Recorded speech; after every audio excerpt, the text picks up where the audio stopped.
ఇటీవల పాకిస్తాన్ తన సైనిక సంపత్తిని పెంచుకోవడంపై కాంగ్రెస్ ఎంపీ శశి థరూర్ ఆందోళన వ్యక్తం చేశారు.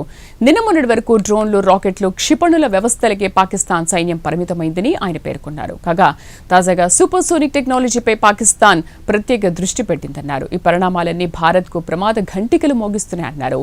ఈ మొత్తం ఎపిసోడ్ను భారత్ ఏమాత్రం తేలిగ్గా తీసుకోకూడదని శశి థరూర్ హెచ్చరించారు.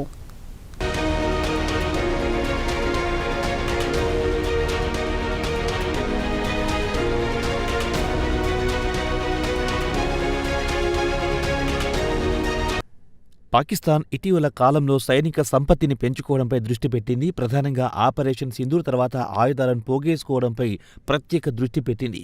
ఆపరేషన్ సింధూర్ ఫలితంగా భారత బలగాల చేతుల్లో పాకిస్తాన్ చావుదెబ్బతిన్న సంగతి తెలిసిందే. అంతేకాదు అత్యాధునిక ఆయుధాలను ఎడాపెడా పోగేసుకుంటోంది.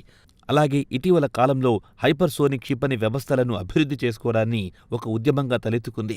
ఈ నేపథ్యంలో కాంగ్రెస్ ఎంపీ శశి థరూర్ కీలక వ్యాఖ్యలు చేశారు. ప్రత్యర్థి దేశమైన పాకిస్తాన్ సైనిక సంపత్తిని ఆధునీకరించుకోవడాన్ని భారత్ తేలికగా తీసుకోకూడదని శశి థరూర్ పేర్కొన్నారు. ఓ వార్తా సంస్థకిచ్చిన ఇంటర్వ్యూలో పాకిస్తాన్ సైనిక వ్యవహారాల గురించి ఆయన ప్రస్తావించారు.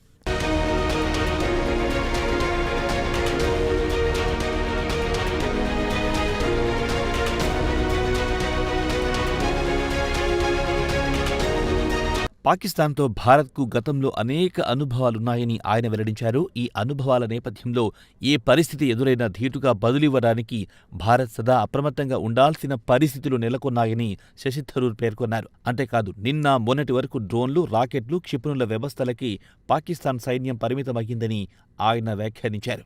కాగా తాజాగా సూపర్సోనిక్ టెక్నాలజీపై పాకిస్తాన్ ప్రత్యేక దృష్టి పెట్టిందన్నారు. ఈ పరిణామాలన్నీ భారత్కు ప్రమాద ఘంటికలు మోగిస్తున్నాయని శశి థరూర్ పేర్కొన్నారు. ఈ మొత్తం ఎపిసోడ్ను భారత్ ఏమాత్రం తేలికగా తీసుకోకూడదని శశి థరూర్ హెచ్చరించారు.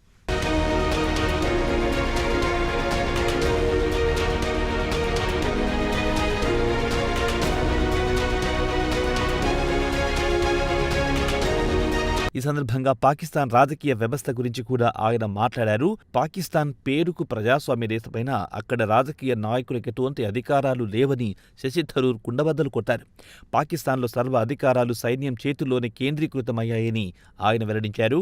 పాకిస్తాన్లో రాజకీయ వ్యవస్థ కంటే సైన్యమే అత్యంత శక్తివంతమైనదని శశి థరూర్ వ్యాఖ్యానించారు. ఈ సందర్భంగా నిన్న మొన్నటి వరకు ఆర్మీ చీఫ్గా ఉన్న ఆసిం మునీర్కు ఇటీవల ఫీల్డ్ మార్షల్ పదవి లభించడం, ఆ తర్వాత చీఫ్ ఆఫ్ డిఫెన్స్ స్టాఫ్ పదవి కట్టబెట్టడానికి కూడా శశి థరూర్ ప్రస్తావించారు.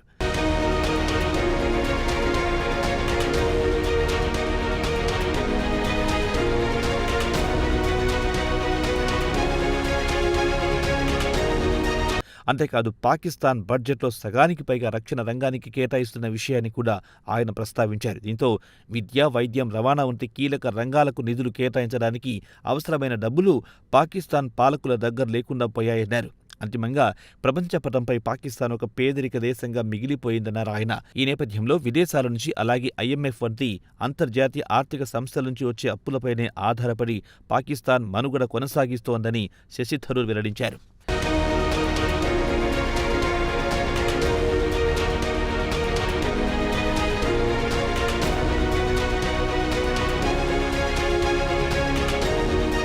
ఈ సందర్భంగా బంగ్లాదేశ్ రాజకీయాల గురించి కూడా ఆయన ప్రస్తావించారు. ఇప్పటికీ బంగ్లాదేశ్ పీకల్లోతు సమస్యల్లో మునిగిపోయిందన్నారు. ఈ నేపథ్యంలో పాకిస్తాన్తో రక్షణ ఒప్పందానికి బంగ్లాదేశ్ తాపత్రయపడుతోందన్నారు. అంతేకాదు భారత్ను బూచిగా చూపించి పాకిస్తాన్తో రక్షణ ఒప్పందం కుదుర్చుకోవడానికి బంగ్లాదేశ్ ఆసక్తి చూపుతోందన్నారు. అలాగే ఈశాన్య రాష్ట్రాలను భారత్ నుంచి విడదీస్తామంటూ బంగ్లాదేశ్ పాలకులు చేస్తున్న ప్రేలాపనలపై శశి థరూర్ ఆందోళన వ్యక్తం చేశారు.